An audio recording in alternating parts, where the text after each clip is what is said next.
when I talk about this to people who don't have a religious background and or are not religious currently, it sounds crazy because they're like, why didn't you just like give up this theology and throw it away?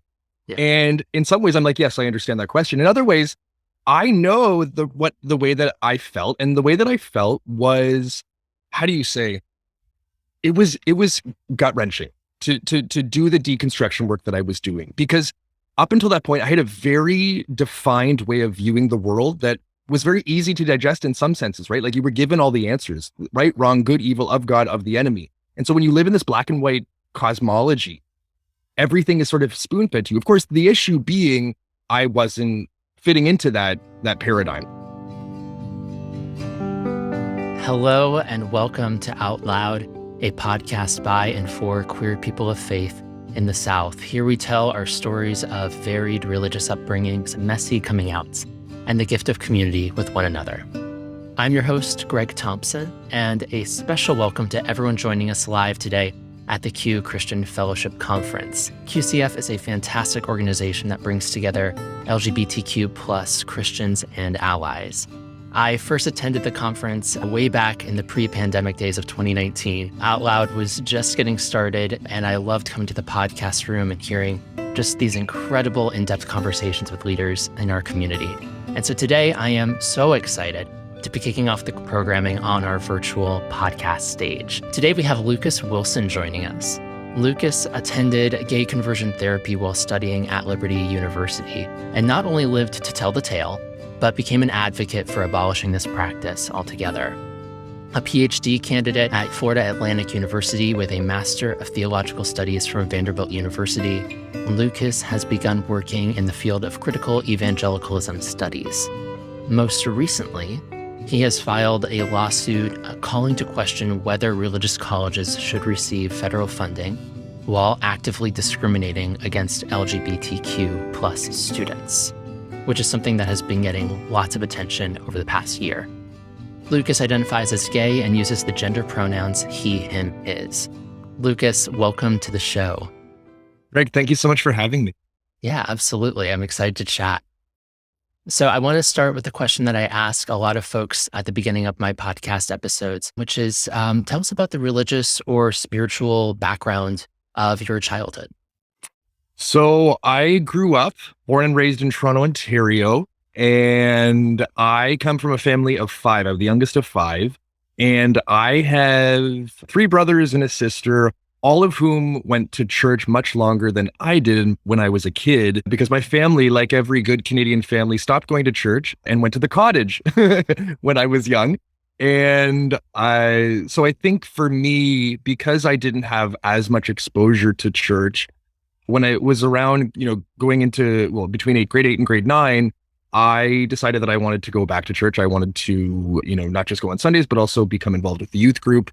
And I think in large part I chose this was, because I felt like I was missing out, or I had missed out on a religious sort of experience. And I then started going to my church, which was not too far from my house, every Sunday, every Wednesday, then also, of course, every youth group event, going to, snow camp and all this kind of stuff. Of course, here being here in Canada, we had snow camp, and then ultimately, Christian camp, Joy Bible camp down the road. But for me, I wasn't raised in a Christian home. My parents weren't necessarily religious, though my mom, I think, could best be described as having been haunted by her Baptist demons. But my dad was agnostic, and the rest of my family, by the time I was going to church, really had nothing to do with, Christianity, specifically with evangelicalism. But from there, I decided that I wanted to go and get my foundation in a Christian education. I decided that I was going to go to the one and only Liberty University.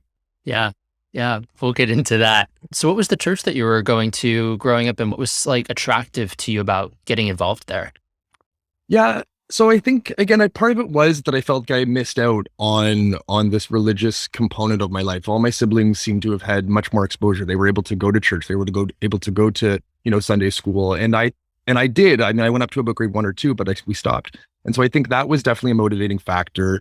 I think this is also the time that I was beginning to realize my sexual orientation. I mean, I had realized it from a young age, but I think I was really starting to make itself much more apparent by the time I was, going into high school. And so religion for me, I think offered a covering over of my sexuality, something that I could hide behind because I knew growing up that being gay was not something that was accepted within my family. And that's not to say that my entire family were homophobes. Only one member of my family was a homophobe. That's my mom. And she made it very clear when I was young, Toronto being Canada's biggest city, we have a really big pride parade. And, for instance, one time we were going to the cottage and we were leaving Toronto, going to Niagara, where my cottage is. And on our way, we were passing, downtown on the highway. And my mom went on about all these disgusting queers, dancing and flaunting their stuff on these floats, during Pride Parade. And that was one of many messages that made it resoundingly clear that being queer was simply not an option within this family. Again, my dad was not a homophobe. My dad was this hippity dippity, do your own thing kind of guy.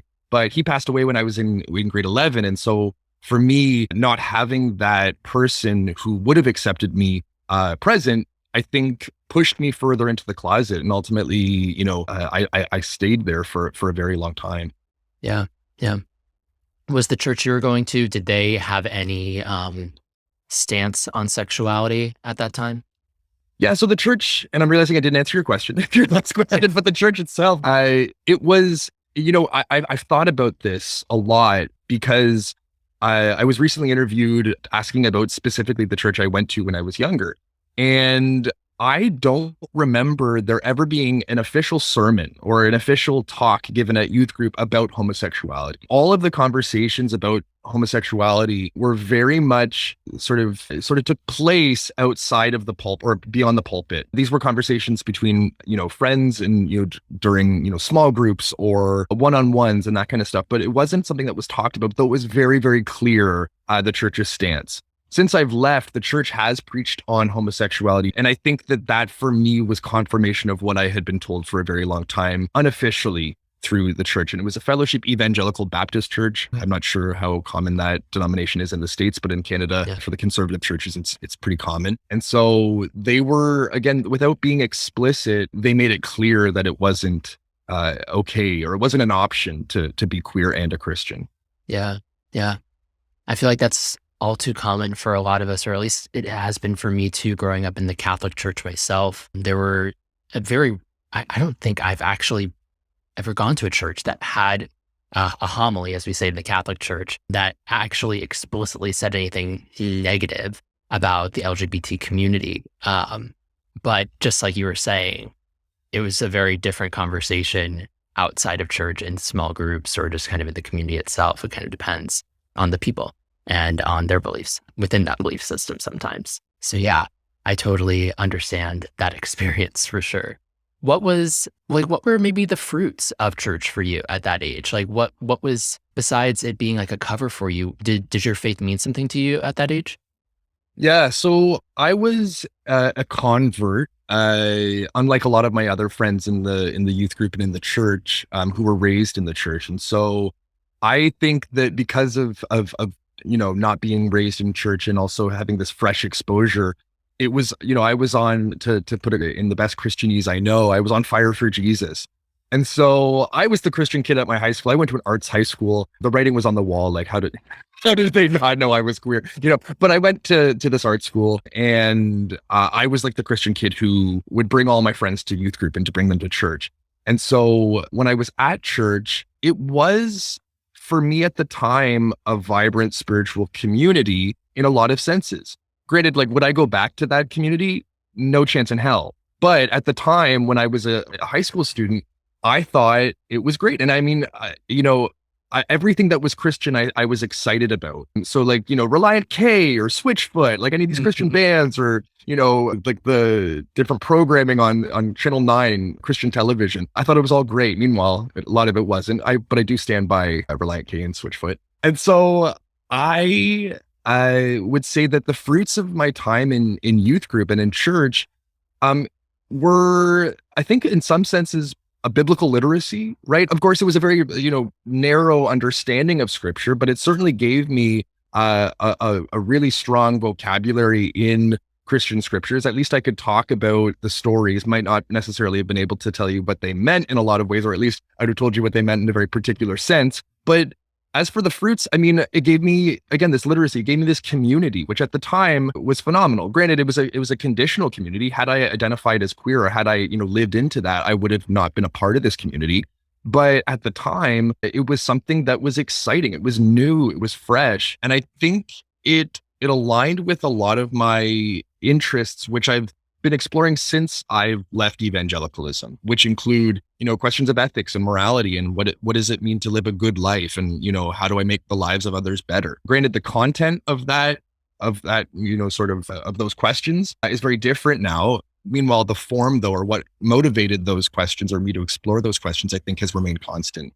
So I would say there was at the time a lot of good. And I think at the same time that was commingled with a lot of really detrimental and harmful theology. Yeah. So kind of coming out of that period of time, what then drew you to Liberty for your undergrad? Yeah, so I decided that I was going to go change the world for Jesus. And so I thought that I needed to first have my anchoring, my foundation in a Christian education. And so I applied to Liberty. I got a scholarship to go, though, like I say now, in order to get a scholarship, you need to be doing scholarship, though I don't know if I can define what I did at Liberty University as quote unquote scholarship. But in either case, Liberty was super exciting for me. I think this is, talking about the excitement of youth group in Toronto, which, for those who aren't from Canada or aren't familiar with Canada, Canada is there are not nearly as many Christians in Canada per capita as there are Christians in the US. And so Toronto, and specifically going to a school downtown, and more specifically going to an art school, it was not in vogue to be a Christian. And so hearing that there was this school where I could go that, and of course there were Christian schools in Canada as well. There's one even in Toronto, but hearing about this school in Virginia, even though I did not want to go to the States, I was raised on a very strict diet of anti-American sentiment, but nonetheless, I was offered a trip down to Virginia. And at first, when I was offered the trip, I was like, I don't really want to go to Virginia for a weekend. Like, that doesn't sound like that much fun. I was convinced otherwise, and I went down and I had a great time. And I think that, again, like in line with the excitement of youth group, there was an excitement about Liberty. Liberty is, if you've ever been or go on campus, it's this massive campus, at least in comparison to, again, schools here in Canada. It's, seeing all of these preppy, because everyone there is very preppy, Christian young people, as they would have said in my church and also at Liberty, was enthralling. Like, I was so excited to see that there were so many Christians gathered together in one spot where we could, at least this is what I thought going into it, could grow spiritually together, that we could deepen our faith, cultivate a Christian worldview even deeper or even more so than I already had. And these were the sort of the draws. These were the big reasons why I wanted to go. And, if everything in America is bigger than it is in Canada. And so that was huge. But another motivating factor was that I knew that Liberty had a conversion therapy program. When I went down to visit, I actually went down 6 times to visit on chartered buses before going to Liberty. But I used to go down on these visits. And during one of the visits I saw during chapel, they had these announcements that were on the screen that were rotating throughout before and after chapel. And one of the announcements was that it said something along the lines of like, are you struggling with same-sex attraction? And I was like, guilty. And they said, if this is you, then you can contact this person, Dane Emmerich. And so I took a mental note, Dane Emmerich, whoever this guy is. And I asked some folks later, I was like, yo, who's this Dane Emmerich I saw? I saw some sort of announcement on the ads on before or after chapel. And my friends at Liberty told me who he was. And so I then, from that point forward, knew that if I were to go to Liberty, then that would be, I would be able to go speak with someone about my quote unquote struggle or my quote unquote sin. And this, again, I wouldn't have called it conversion therapy at the time because I didn't necessarily have that vocabulary, though I learned throughout the time there and afterwards that it was conversion therapy. But I think for me, hearing that I could have someone I could speak to about this, because up until this point, I was not allowed to speak about, my quote unquote sin, my struggle. I was forced into the closet. And so having some sort of outlet or knowing that there would be an outlet to talk about this was really exciting. And ultimately, of course, my time there did not prove to be all that exciting. There were a lot of roadblocks. There was a lot of damage done at Liberty, but the conversion therapy program this man I could speak about my quote unquote sin with, that was a big motivating factor for why I ultimately went. Yeah. Yeah. Wow. It can be so liberating to actually speak to someone about your sexuality. I think at that time in life, but also if you've been in communities that just haven't been very accepting, haven't been very affirming, it is helpful. I remember for myself, like taking my struggles, as I would have kind of called it, to the confessional with priests, and having that kind of weight lifted felt really good. But ultimately it didn't necessarily like solve what was going on for me. And so it can be liberating, but also confusing. I at least in my limited experience of kind of carrying that burden with someone else in my religious community. What was it like sort of sharing that for the first time with someone in your community there? How did that feel for you?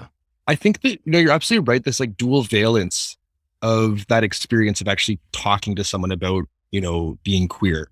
That for me, you're right. It was both incredibly liberating because you actually got to voice something that you were never allowed to voice up until that point.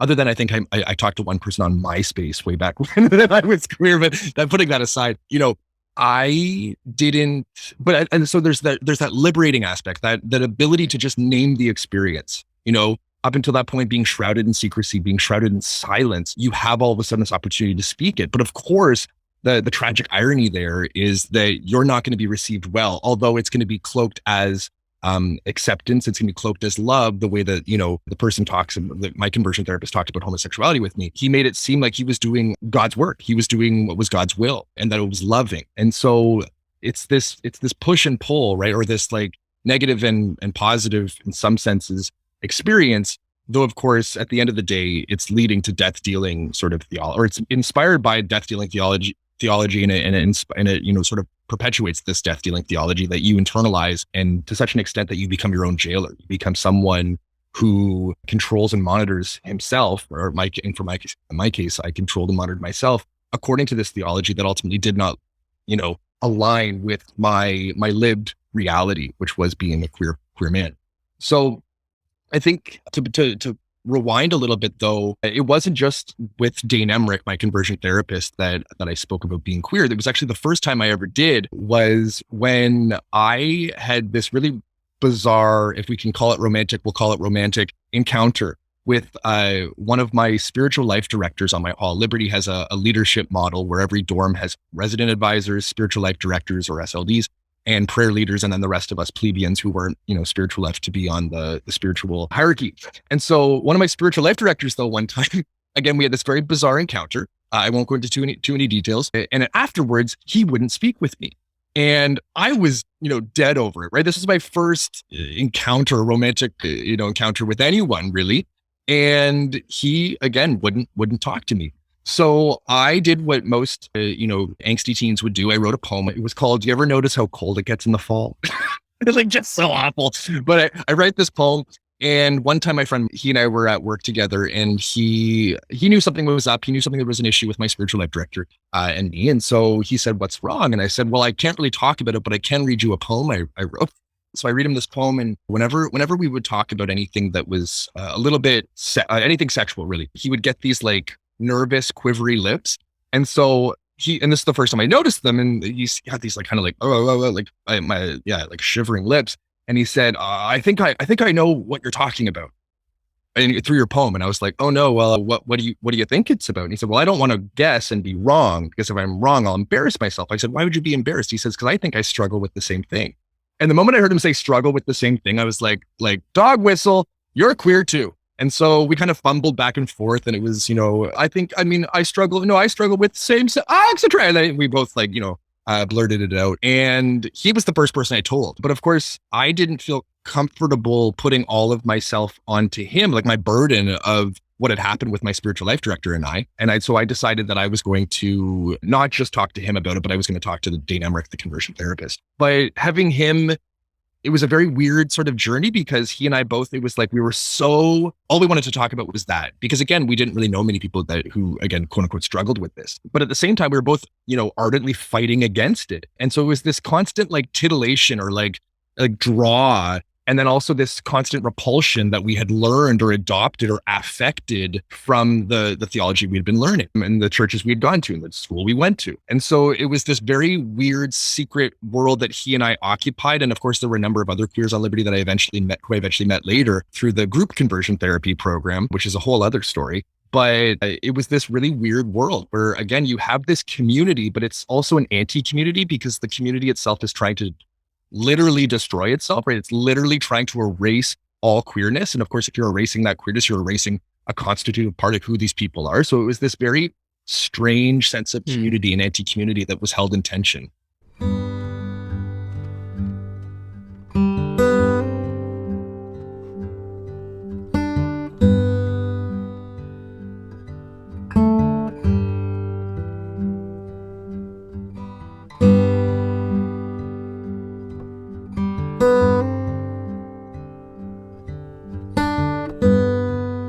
That's interesting because you said that and I immediately thought of like what else might be similar to that. I'm thinking of like an AA group where it's like people coming trying to not drink anymore, and so in a way that could be an anti-community, but people keep coming back to something like that. There is a sense of community. How is what you're talking about with like these group conversion therapy sessions? How is that different? Yeah, so I think you're right. In some senses, there are parallels to an AA meeting. I've been watching a lot of Euphoria recently. So there's the Narcotics Anonymous. So this is something that I think has a number of parallels. But I think there are a few differences. One is that Alcoholics Anonymous or Narcotics Anonymous, those folks are not trying to erase constitutive part of who that person is, in the sense that they are not trying to get rid of like what, every human has. Although they might be trying to push against an addiction, that's not necessarily something this person was, what's the word? An intrinsic part of who they are. And this is something that was acquired. This is something that was learned over time. And I think that, if we are to think about the comparison between AA or Narcotics Anonymous and conversion therapy, we would then be equating homosexuality to an addiction. And I don't think I'm addicted to anything. I think, well, maybe some coffee or whatnot. But again, like, I don't think that, my sexuality can be understood as an addiction. I think I understand it as a really great part of who I am. But I think you're right in the sense that there is this community ideal of suppressing part of who they are, and also in conversion therapy, a group ideal of suppressing who they are, which of course is that aspect of their being their queerness. But no, I think there are a number of parallels, but I think there are a number of like necessary differences and important differences between the two. But to give you an idea about group conversion therapy, it was an incredibly bizarre little group, to put it mildly. We met at a secret location. The location was not disclosed until, just before the meeting, and we would go to these different, secret places. We went to these secret places or we were told to go to these secret places on campus. I only went once, so I can't speak past my one experience, but I went and I was so excited because you have to, of course, picture it. At the time, I was, trying to fight against being queer. But at the same time, I was a college student who was very excited to find out that there were going to be other queers I was going to be in a room with. So I was both incredibly excited, but also incredibly nervous. My secret's about to become public in some sense, where these people are going to know that I'm queer. Of course, what sort of bound the group into shutting up was the fact that we were all terrified that anyone else was going to find out. So you kind of knew that, it was going to be known by some people, but most likely they're not going to tell everyone else because then they'd be outing themselves. So I went with my buddy Parker. We had dinner at the cafeteria beforehand. So we go to this room, and it was I think it was like 15 or 20 guys, and they were all packed into this like hot, sweaty room. And we all sort of pile in, and there's like a couch and there are chairs and people sitting on the floor and whatnot. And the conversion therapist, Dane Emmerich, is there. And in some ways, this operated as, gay conversion speed dating. It was like, find out, like, be on a campus where you can't talk about being queer, then put all the queers in a room. What do you think's going to happen? Conversion therapy. It's like in Exodus International conferences where they, buy out a hotel, and it's like, you're buying a hotel with a bunch of queers? Like, what are you thinking? Anywho, I went into this room, and it was, back then, again, we were all doing our best to fight against being queer. And part of what we were taught in conversion therapy, they said something along the lines of, Dane Emmerich said, it's not a matter of what you do that'll make you straight. It's just a matter of what you do that'll make you straight. You're like, what did you just say? Like, they say, well, no, it's not about performing masculinity, but it's about performing masculinity. If over time you start to habituate a masculine persona, you will eventually become masculine. And then if you become masculine, then you're going to find attraction to women because according to, evangelical conceptions of masculinity, heterosexuality is necessitated within that weird construction.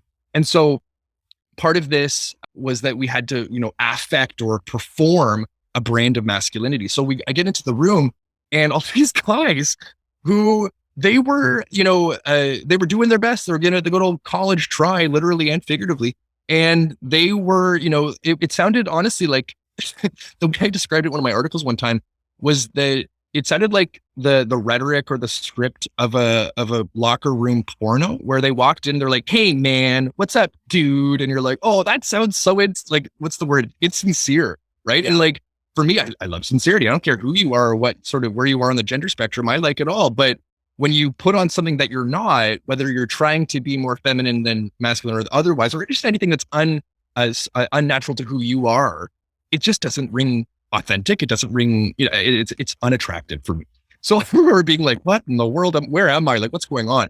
And the problem was, or not the problem, I guess at the time I saw it as a problem, was that I saw one of my campus crushes. I saw one of these guys who I thought was so cute. He looked like Ricky Ullman from the Disney Channel. Oh my God, yes. For the future, right? And I called him Phil. In my head, I called him Phil. And so I see Phil. And I had, always wondered if his sustained eye contact was a mutual sort of expression of desire. And of course, seeing him in group conversion therapy cleared things up pretty quickly. And he and I started talking, and over time, he expressed that he was also, we had a mutual interest in each other. And eventually, I found out that he had a girlfriend, and I was like, Phil, I mean, I'm no cheater, so I'm not going to be on this journey with you and be your side hustle while you have a girlfriend and I'm, an accomplice to you cheating. I said, so I didn't know you had a girlfriend. Now I do, but I want you to have the choice to go and do whatever you want. If you want to, stick with your girlfriend, that's fine with me. I understand. And again, looking back, I don't understand, but at the time I understood because I thought, what we were doing was wrong. But I said, or if you want to be with me, I'd be down as well. Even though, again, I was fighting as hard as I could against being queer. The flesh was weak, I suppose. And so Phil, we'll call him Phil. Phil came back to me and said, I'm not going to pursue this. We're just going to, remain friends. And that was that. And I was like, okay. Phil and I lost contact, but we were still friends on social media. And years later, I looked him up, and sure enough, Phil's no longer just dating the gal that he was dating at Liberty, but he's married to her and has kids. And that's a very common story for a lot of the folks I went to conversion therapy with, that these are men who expressed to me that they were not just bisexual. These were gay men. They were only attracted to men who are now married to women. And I think that's just one example, Phil being the example of many, of how conversion therapy tethers people to lives that are neither fit nor fair for them or their wives, right? Like, I don't think that their wives should be in these relationships either. And I think that there's also, again, a whole psychology behind why they would be there. But nonetheless, I think this is Phil's an example of, again, one of many of where conversion therapy leads to inauthentic subjectivity, inauthentic lives. Yeah. Well, how did you break away from that? What was your kind of enlightenment moment? And how did that impact your faith while you're wrestling with all that at the same time? I would say grad school saved my life. I first went to McMaster University back in Ontario for my MA. And it was there that I started having conversations with people who were very, very different. I remember one of my office mates, she was great. She and I were chatting, and she said to me, she asked something about me being religious. And she's like, so are you one of those Christians who doesn't have sex and doesn't do this and this? And I said, not only am I one of those, I'm one who tries not to masturbate. And she's like, she looked at me and she said, Luke, she goes, I've masturbated 3 times this morning. I'm sitting there, I'm like, a woman masturbate? She was blowing my mind. So it was this moment where she was a wedge in this binary understanding of the world, where I thought everything was so neat and organized and clear. And meeting her among other folks, it began to break apart that binary, put that sort of wedge there. And I had to start really critically thinking about the world around me. Part of what pushed me to think critically was the fact that when I got into my classes, I had no understanding of what they were talking about, right? Both my classmates as well as the professors. I'm sitting in these classes and I'm like, not only did I not understand the readings for this week, I didn't understand the actual basic conversations that we were trading in the classroom, in the seminar room.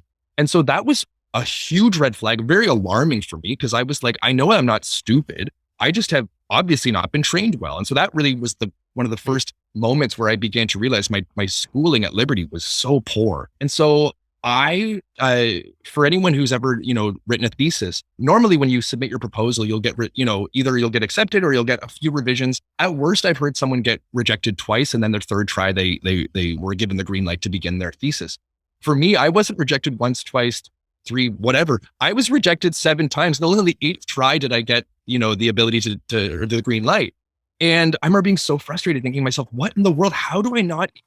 What's wrong with me? And in some cases, I even said to my professors, I said, I don't think there actually is anything. I don't think I'm stupid. I think I just haven't been trained well. And so they were like, okay, we'll figure this out. And so, over time, I eventually started, gaining a literacy in academic writing and also academic reading. And that was part and parcel with how I began to deconstruct, not just, the academic world, or begin to deconstruct so I could reconstruct and, figure out all the moving parts, but also that it certainly affected my faith, and that certainly affected how I understood God. And at the time I was at McMaster, I decided that I wasn't done with studying, and I was still at this point very, very evangelical. And I decided that I wanted to go on and do some more schooling, more so in a theological context. So I applied to a bunch of schools, eventually settled on Vanderbilt, and off I went. And Vanderbilt was the place, and Nashville was the place where I could begin to, I was able to have a fresh start. I was able to not be identified as Luke, the evangelical or whatever. I could be whoever I wanted, and I could present whichever part of me I wanted. And so being at Vanderbilt, I decided that I was going to go in and present myself as a queer man. And it was very exciting. I mean, it was a whole new world. This is I think the apps were around, but I was so clueless that I didn't even know what Tinder or any of these other apps were. And I only learned about them way late. And so I had a really sort of this sink or swing moment at McMaster, which ultimately gave me the abilities, the academic abilities, and also the theological abilities to go into Vanderbilt and sort of succeed. But for me at this point, I was very much struggling with my sexuality. I was very much struggling with reconciling how I understood God up until that point in a very circumscribed, narrow definition of the divine, and trying to make that work with me being queer. And of course, being queer and being a Christian are not mutually exclusive terms. However, being queer and being an evangelical biblical literalist poses some problems, right? And I think that for me, having the ability, the time and space to think and also feel and emote and sort of live out my sexuality, that was huge for me. And I think for the first time when I was in Nashville, I didn't put my theology or my theory, because of course, after all, theology is theory at its most, sort of its simplest definition. And so I put my lived reality or my praxis first. And I said, I'm going to go in, live out a queer sort of MO and think about it or theologize or reflect upon it later. So I flipped the script that I had been told up until this point. I needed to have a theology first and then live into it, versus this way I was living and then theologizing or reflecting on it later. And I think that was a huge paradigm shift for me, in tandem with realizing that I didn't believe that the Bible was God's words, that I think they instead were words about God. Of course, that for me didn't make it any less holy. It just made it understood. I just understood it differently. But it was all these sort of working parts that divinity school, as well as, secular my academics at McMaster, and then ultimately my coursework and studies at Florida Atlantic University, all of these things worked in concert with one another to help me begin to critically evaluate who I am and also what my theology was and how the two didn't fit. So I needed to make them fit. Yeah, that's so interesting, because what you're describing is very similar to how I stepped into my master's program, which was also at Vanderbilt Divinity School. And it was right after I really kind of came to terms with my sexuality and was starting to come out to people. And so when I went there, it was this moment of all right, new chapter, new beginning. This is who I am, Greg, as a queer person of faith, not just Greg as a cradle Catholic, basically. And it's powerful. It's also challenging. I found it was challenging to then find a church once I was in a new place, totally displaced from the churches I'd been going to, and now taking on this identity. I felt like such a tall order to find any church that really felt like home for me. Did you take on that journey? What was that like for you? Oh, I mean, it was incredibly difficult. And I think this is something that when I talk about this to people who don't have a religious background and or are not religious currently, it sounds crazy because they're like, why didn't you just like give up this theology and throw it away?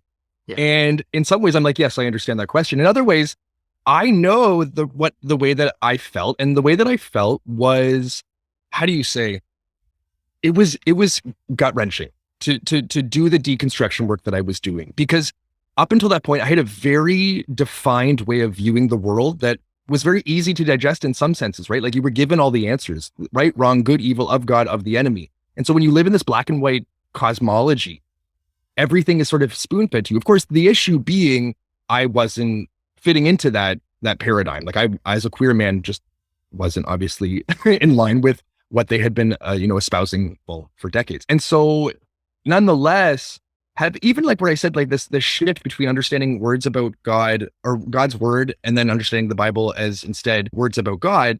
I was sitting in my Hebrew Bible course, and I was in the middle of the back, and I sat on the aisles anyway. For whatever reason, I was sitting in the middle, probably sitting next to one of my friends, and I remember just being like, "Oh shit!" Like I don't think that these are God's words. I think these words that I'm reading are incredibly important. I think that they point in a certain direction, but I don't think that these are God's words. And it was this moment in the classroom. Like normally these moments would happen out of the classroom or on my couch or, in bed when I'm thinking, but it was in the classroom and I remember being like, this is a plot twist. And even though that gave me in some ways a sense of freedom to explore and also to question, I didn't for a very long time in some senses. Like I was very still I held fast to conservative ideas in a lot of senses. And again, as time went on, it slowly loosened to the point where I'm now like off in who knows land of liberal land. But nonetheless, at the time, it was so hard. It was so hard because my world was so safe and secure. Having all the answers gives you a sense or affords you a sense of security and safety that was then, because of my inability to accept the answers that weren't satisfying, that pushed me to a very uncomfortable place. It was outside of what I had known theretofore. And that was terrifying. I remember I miss the faith that I had in some senses. Of course, in other ways, I don't at all. Like I'm very glad to be where I am, but in some sense to have that sense of assuredness, that sense of security, that sense of safety, I miss that. I don't have that. I don't know what's going to happen in eternity. I would like to think I know, but I don't. And that is something that I certainly miss. Yeah. How would you characterize your faith now?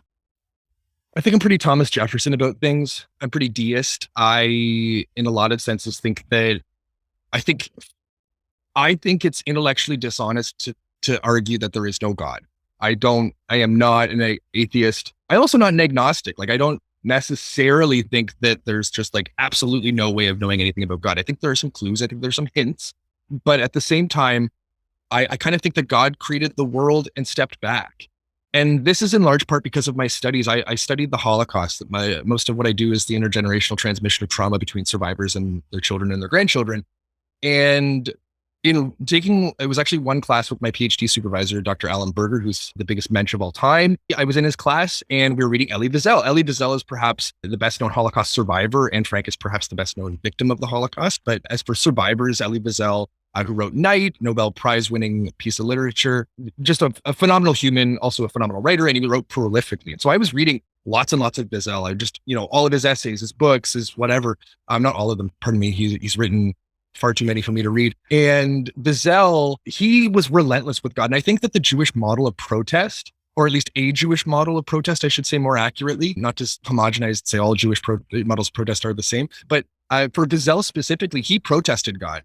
He said in a New York Times article one time, he said, God, I want to get to the bottom here. Can we just like hash it out and like talk about what happened? Because I'm just not satisfied with your silence. I'm just not satisfied with what you haven't done and what you did not do and what you continue not to do.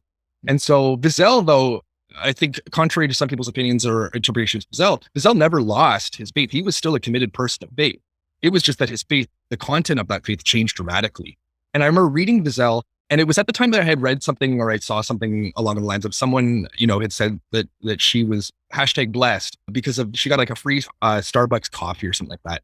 And I was reading Wiesel and I read this text or this post, this hashtag, and I was putting the two in tension, and I was like, wait a second, how in the world does this person, whoever she was, talk about being hashtag blessed when down the road, so-and-so is not getting a free Starbucks coffee. So-and-so has a pretty bad hand dealt to them.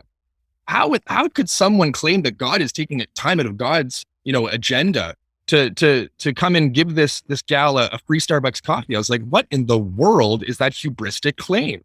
And so I decided at that point, I was like, okay, I need to figure this out. Is God a good God who is limited in God's actions, or is God a being that is not good and is omnipotent, and it does cause suffering, or it does, act or not act at certain points? Because I thought about this idea of a blessing. A blessing is an active bestowal from God to person.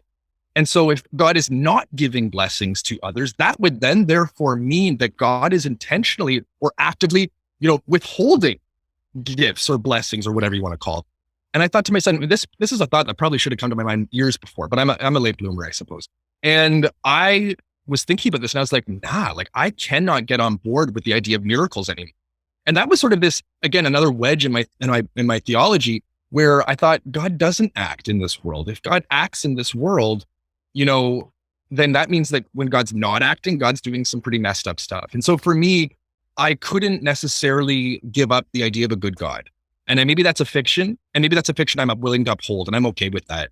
But what I can say is that if I believe in a good God, that for me precludes God acting in the world. Because if God is to be acting in the world, that means that some of the stuff that God's doing or not doing is pretty messed up. And so it was the Holocaust and in my study thereof that really pushed me to reconsider my understanding of miracles, which ultimately pushed me to reconsider my understanding of the divine.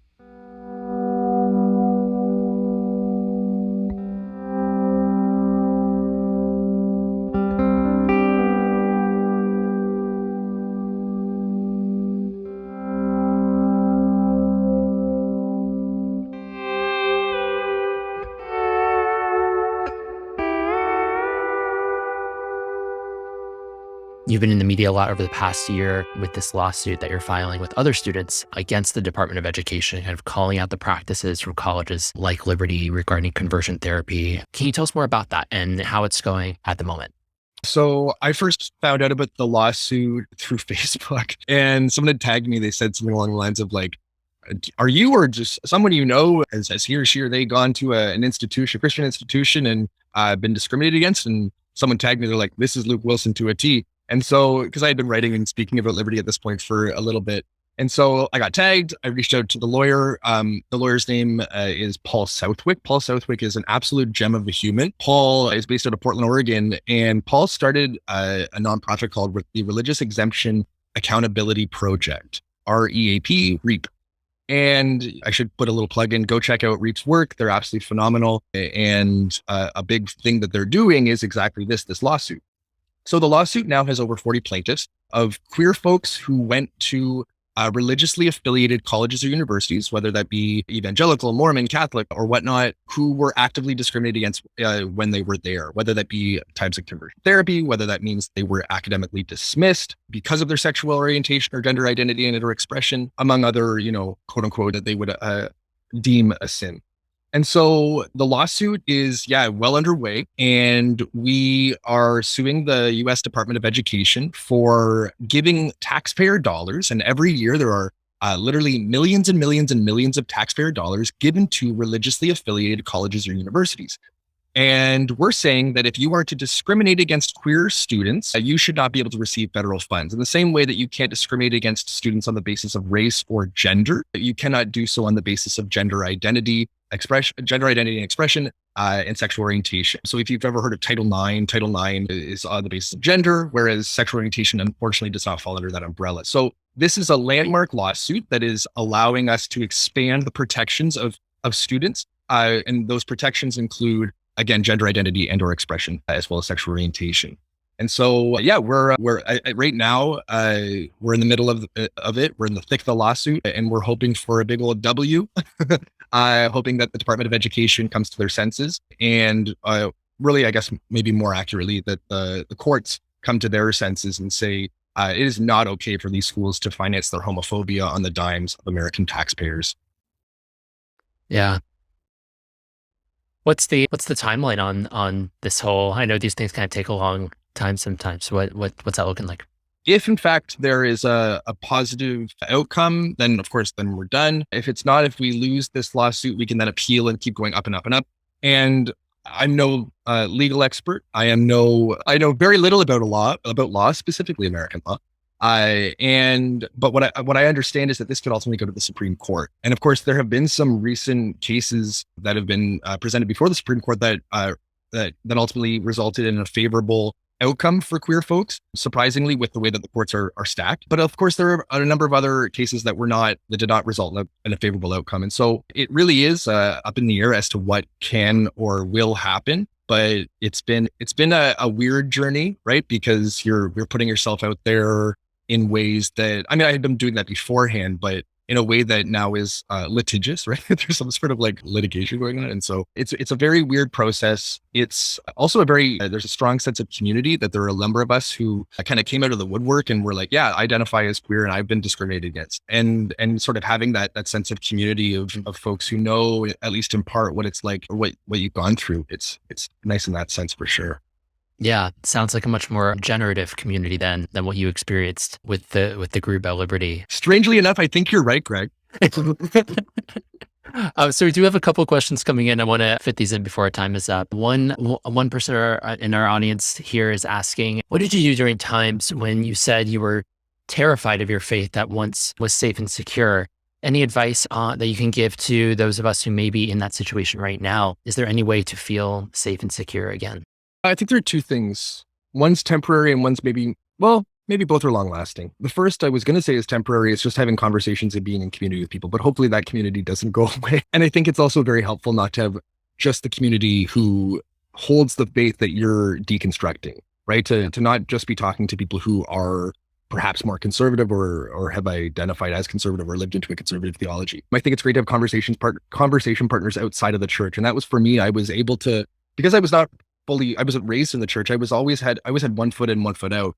And so I think that having friends when I was in my graduate work who weren't Christians, that was super helpful. I think also a big part that's maybe a big ask is that one cannot really sort of like expect to have comfort and security in some senses, because at this point in my life, like I don't feel secure about what's going to happen when I die.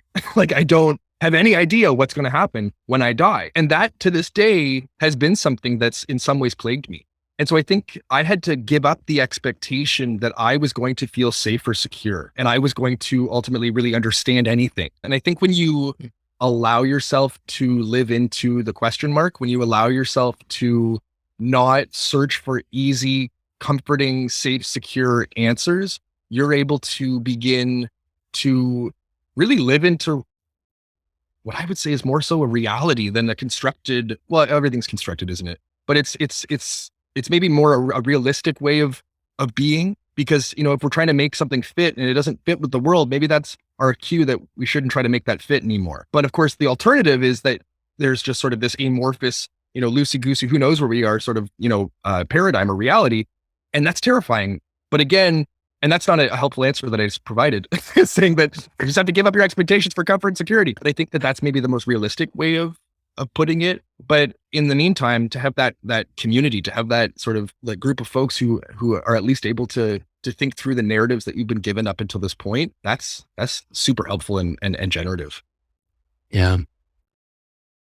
Yeah, I think it's spoken like a true scholar. Living into the questions makes makes a lot of sense, but it can be true. I mean, I think it allows you to, like you said, not fit something into a category that doesn't belong into, and it allows you to be more grounded. I totally get that.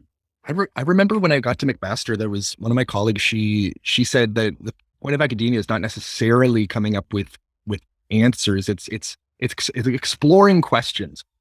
I remember being like, what does that mean? And again, I was fresh out of Liberty. And I was like, that doesn't make any sense. I have answers to like the entire world. Like, what does this even mean that we shouldn't be pursuing answers in the sense that Luke's pursuing them? And over time, I realized how accurate and how honest her response or her statement was, that in fact, we have a lot more questions than we do answers. Yeah. Well, on that note, we are out of time. Thank you so much, Lucas, for joining us. Everyone, if you'd like to learn more about Lucas Wilson, you can find him on Instagram at LukeSlamDunkWilson and on Twitter at Wilson_FW. You can also learn more by visiting our website, OutLoudStories.com. You'll find links to all of our episodes, including show notes and resources for each one. And while you're there, you can click the donate button at the top of the page to give back to the show. We run solely off of contributions from listeners like you. You can make a one-time contribution or give back monthly by becoming a member of the show on our Patreon page. And be sure to subscribe or follow the show wherever you listen. Leave us a rating or a review. It really helps other people find us. And you can find us on Instagram at OutLoud Stories, and you can find me, Greg Thompson, at It's Greg Thompson. And one final shout out to the folks at Q Christian Fellowship Conference. Thank you for hosting us today. And thank you for helping this community gather together year after year, even virtually like this. It's been wonderful. Until next time, remember, friends, queer people have faith lives too. Don't let anyone tell you otherwise. Thanks so much for listening, and enjoy the rest of the conference.